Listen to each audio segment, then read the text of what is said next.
Ang pagiging tahimik mo ang pinakamalakas na sandata mo. Tama, ang pagiging walang imik mo, ang hindi mo pagpatol, ang pagiging walang kibo mo ang greatest weapon mo.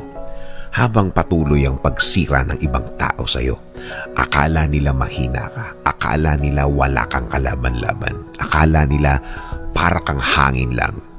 Kahit naman ang hangin kapag naipon, nagiging bagyo. Pero ang naipon mong lakas, sa iba mo gamitin. Gamitin mo ang naipon mong lakas sa diretsyong gawa, diretsyong trabaho. Yung nakafocus ka lang sa gagawin mo, yung nakatuon ka lang sa gusto mong plano na matagal nyo nang nabuo ng Diyos. Ayaw din kasi niyang nawawala ka sa focus. Gusto pa din niya na hindi ka mawawala sa focus. Hindi nawawala ang concentration. Kahit